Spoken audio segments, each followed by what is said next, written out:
Hi, everybody. Can you hear me okay? Hey there. Okay, am I your last speaker? I'll try and be brief so we can get to a really robust discussion.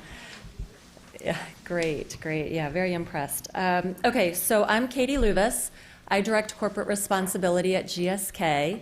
For those of you who are tweeting, and by the way, I've been watching Twitter and liking and retweeting some of the things you're saying, but I'm at Katie Loovis, and also our company is at GSK US. All right, let's see here. Okay, there we go. So for those of you who don't know, GSK is a global healthcare company. We discover and develop medicines, vaccines, and consumer healthcare products that help millions of people around the world do more, feel better, and live longer. We operate in about 150 countries, and we have about 100,000 employees. Some things that we're doing around the world to improve public health include advancing diseases of the developing world, treatments for them, such as the world's first malaria vaccine. We're one of a few companies advancing an Ebola vaccine. We have a really interesting tiered pricing approach to ensure that our medicines are accessible and affordable. In the least developed countries, this tiered pricing approach allows for countries to lock in on lower prices. It allows for us to have higher sales. We reinvest 20% of our profits back into those countries to improve their healthcare infrastructure. And we're also working side by side in partnership with nonprofits to train about 40,000 healthcare workers. So these are approaches that are good for business and good for communities. In the US, we're doing some really interesting work as well. And I'm going to walk you through our journey of what we've been doing in the US today. But the bottom line is we have dramatically changed how we do our philanthropy here in the US. We have switched from a focus on improving access to healthcare to a focus on building healthy communities. And there's a lot of things over the last few years that really helped frame our thinking for why we made that dramatic shift. I'm sure this is very familiar to this audience since it came from an Institute of Medicine report. But as you all know, the US is way outside the cost curve when it comes to healthcare spend. And then, of course, we're not keeping up with our peer countries when it comes to health outcomes. So we know that these other countries are spending less on health care and more on a lot of these place-based social factors, and they're getting better health outcomes. And what are those other factors? This is a picture of health that the Robert Wood Johnson Foundation has put out through the county health rankings and roadmaps. And it has been really influential in GSK's thinking about how we approach health here. So this model shows you the experts at the Robert Wood Johnson Foundation and affiliated groups have agreed that about 20% of our health here in the US is attributed to factors in the doctor's office, right? These clinical care factors. But 80% is outside the doctor's office. And so for GSK, this was a really important factor. What we're hearing again and again is your genetic code, your zip code may be more important to your health than your genetic code, right? And at GSK, we actually have a pretty big footprint in Philadelphia. I heard some other speakers mention Philly. For those who don't know, Philadelphia is one of those unique areas where it's a city and a county. It's made up of 18 districts. And I heard another speaker talking about heat maps. I'm really into them as well. And what you can see here with this heat map, and this is from a couple years ago, but again, this really helped influence how GSK is thinking about our philanthropy. And what you'll see is our corporate campus used to be right in city center. It's that green area in the center of the gray circle. The area right above that is lower North Philly. And what you're looking at is life expectancy in years of males. And so men who, born and raised, live and work in North Philly are going to live about 13 years shorter life than people in city center. And here's what's also very alarming. So you can click through these heat maps. Again, this is the Department of Public Health in Philly, put this out, public information, important assessments. What we know is people who are in poor or fair health. Look, the colors don't change, right? Still red versus green. Childhood obesity, red versus green. Children living in poverty, so poverty is correlated to health. Unemployment rates correlated. Homicide, violent crime is associated with health. Children living in single-parent households. So the city of Philly has really made it clear through their community health assessment, and again, this was just from a couple years ago, but if you want to make a difference in health, we know exactly what to focus on and where to do it in Philly.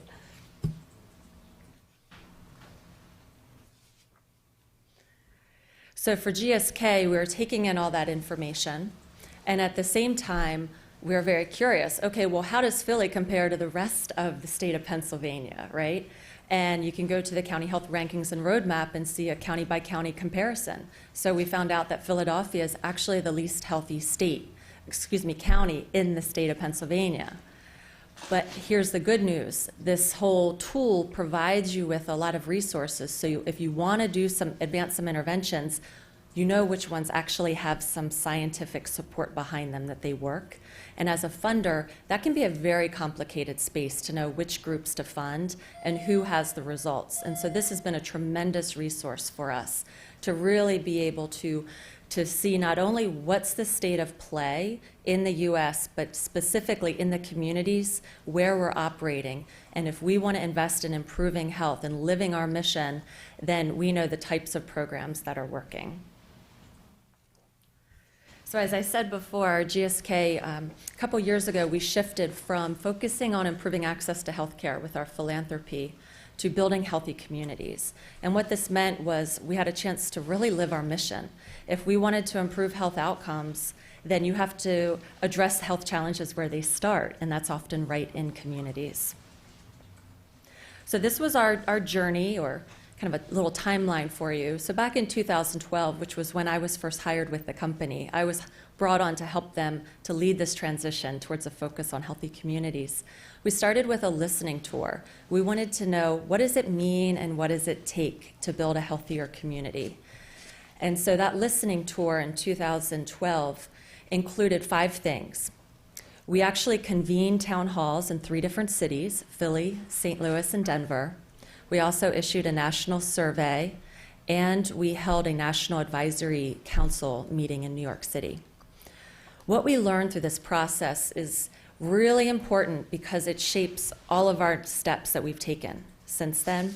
So I want to punctuate these. The first is that national survey affirmed what you all already know, which is when Americans think about health, they don't just think that means having a hospital in their community.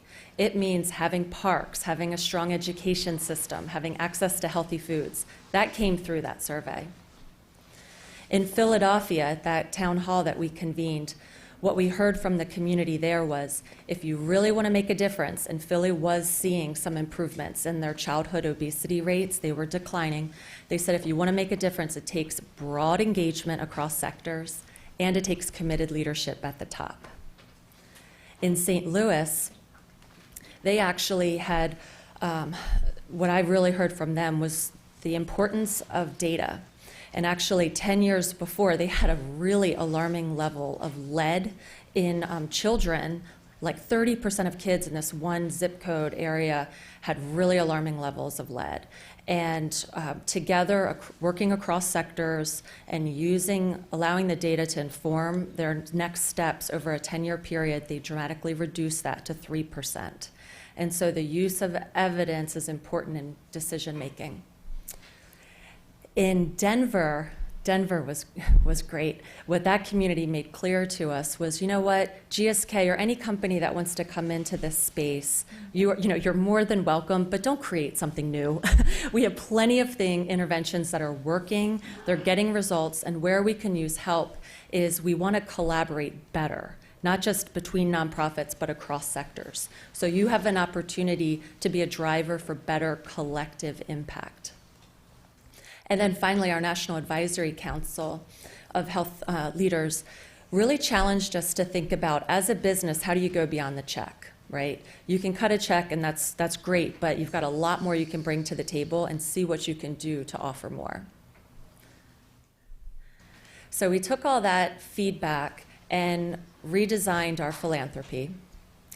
We started with our GSK Impact Awards, which is an annual program in Philadelphia, North Carolina. And we aligned it with the county health rankings and roadmaps. They had different categories that you saw on the picture of health screen before. We did all those same categories. So instead of just focusing on access to health care, nonprofits that are improving the built environment, improving access to healthy foods, diet and exercise, stronger education systems, and preventing dropouts, and all of these types of programs were now welcome to compete for funding. We also launched a new grant program because we wanted to not just award nonprofits who were achieving great results, but we wanted to better understand, well, what is it like to do this work? We wanted to work side by side with organizations. And so the GSK Impact Grant was launched. It was piloted in Denver. And there you go. How we designed this program had a couple of hallmarks that I want to emphasize to you. One is, of course, we built in what we heard from our listening tour. So this idea of collective impact.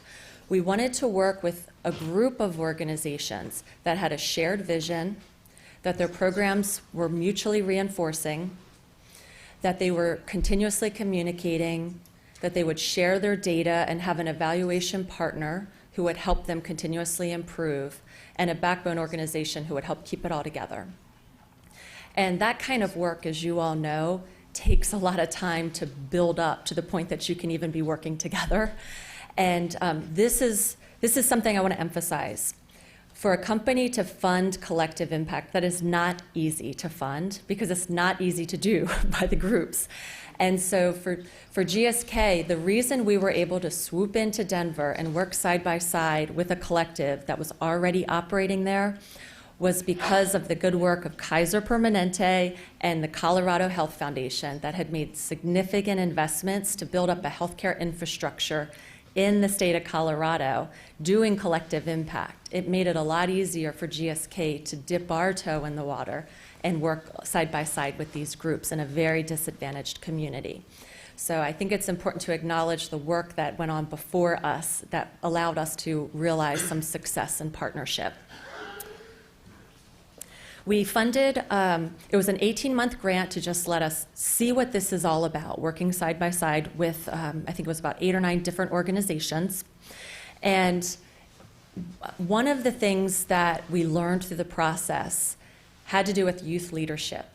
When we designed this program, we kept it pretty wide open. We did not want it to be a top-down, we're going to tell you what we want to focus on, but rather bottom up. So we wanted them to show the principles of collective impact to build a healthier Denver, but you tell us where you need to focus. And so the winning collective was focusing on engaging more young people at the rec centers. It was a focus of the mayor. They have a My Denver Pass, free access to rec centers, but the attendance was low. And so they wanted to work together, get more kids there, eating healthier, engaging in physical activity. But their approach was really interesting. Instead of telling kids about the opportunities, they engaged young people as leaders in this process and really listened to young people. So the whole design of this program, what they proposed to us was a youth leadership strategy.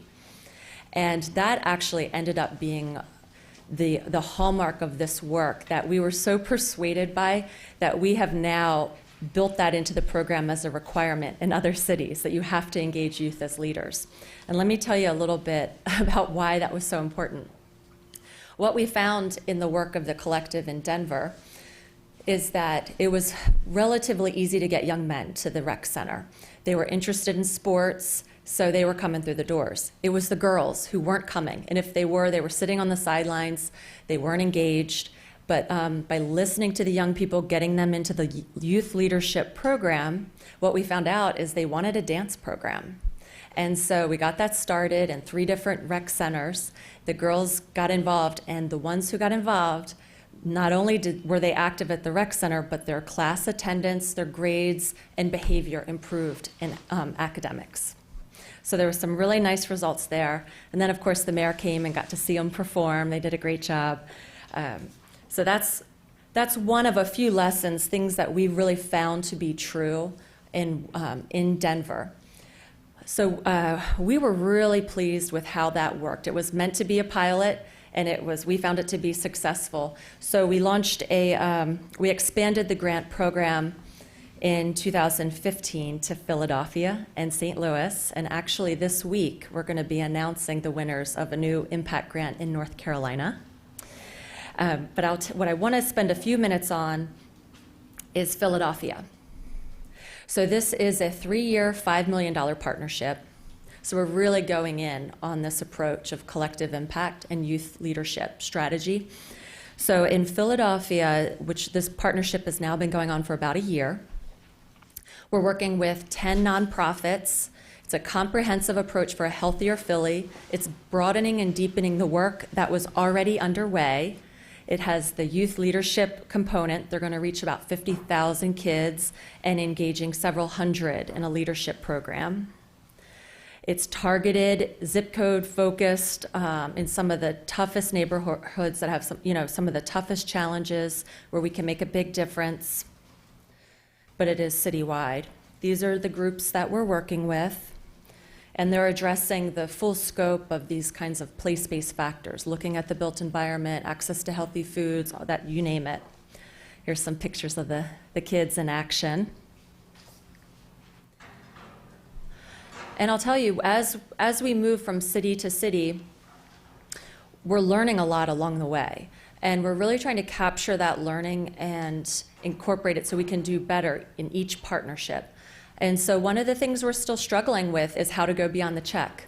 So as a business, we actually have some really thoughtful ways of working internally at the company with groups that are taking medicine to market. You have a short timeline when you get your product approved, and it's like you're on the clock to get it to market. So you have to work as a high-performing group. And those business practices can actually be very useful for the nonprofit sector when you have a group working on a very complicated project of improving health outcomes, right? And you've got a broad group, differences of opinions. How do you reach consensus? How do you have all the elements of a high-performing partnership? And so one of the things we've been doing is having our leaders who've gone through training to learn business improvement processes actually sit in with the nonprofits on this advisory group to help them along the way with tools and skills like the 5 Whys or Fister 5 and just different techniques that as a company we use that could help them. But we're still figuring that out. We're also still figuring out how do we engage our employees in volunteer service with these groups. So the work that they're doing is so comprehensive. There's not as many easy sort of done in a day type volunteer projects, right? It's much more you've got to be in there and stick with it for years on end, working with the young people. And so how do we create opportunities where we can engage many employees in that is something we're still wrestling through.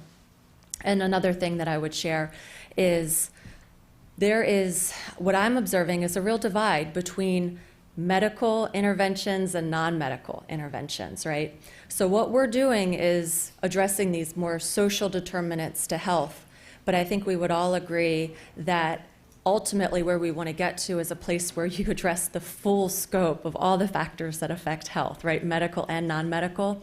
So I think it's fair to say we're still figuring that out as well. So just to wrap up, I know this committee is really thinking hard about what are examples of community-based solutions that are addressing health disparities and health inequities. I invite you to look more closely at what GSK is doing in partnerships in Denver, St. Louis, North Carolina, as well as in Philadelphia. And there's some promising practices that we have found to be true that I would put forward to this group for consideration. Number one is allowing data to inform decisions. So for us, from the very start, that information that the Institute of Medicine, the National Academy, has provided in reports on global and national challenges, as well as what the Robert Wood Johnson Foundation has provided on the county level data, All of that has helped inform our approach to even switch to this focus. But then along the way, information from our partners is all helping inform how we approach each community. So allowing data to inform decisions is something we found to be a very promising practice. The second thing is building on demonstrated results. And so again, just as I shared with in Colorado, where we were able to swoop in and be able to be a partner in an already existing partnership, that's something we found to be very effective, is working with groups who already have results. Don't create something new, build on what's working. You can deepen it and expand it and help scale it. The third thing that we found to be very promising is leveraging this collective impact approach. And so it does take time. It's quite a commitment. But when it's done well, we believe that it really accelerates results. And we saw that promise in Denver, and we're seeing it in Philadelphia as well. The fourth thing is engaging youth as leaders. We have been so taken by this. I don't have a lot of evidence as far as like quantitative information to share with you on how effective this is, but it's just more of anecdotal, what we observed of the results of more girls being engaged in Denver and how excited the kids are in Philly. We believe that it is a sustainable approach for improving health outcomes, is engaging the young people, not top down, but bottom up. And then finally, continuously improving. We believe that it's important to not only have an evaluation partner as part of the work, not as this whole swooping in at the end to tell you you did or did not meet your goals, but rather to help you learn along the way. And so our evaluation partners have really been doing a developmental approach to our work, really helping us improve. And we also have taken that as a business, as a funder. Your partners may not feel as candid to tell you where you should be doing more or less. And so we really try and seek out feedback and improve as a partner in this work. Don't feel like you need to scramble down all these URLs. This last slide that I wanted to share with you is just, we have a lot of resources and more information about our partnerships. And my understanding is this presentation will be posted on the committee's website. And so I would invite you to click through and see a little bit more of what we're doing. Thank you.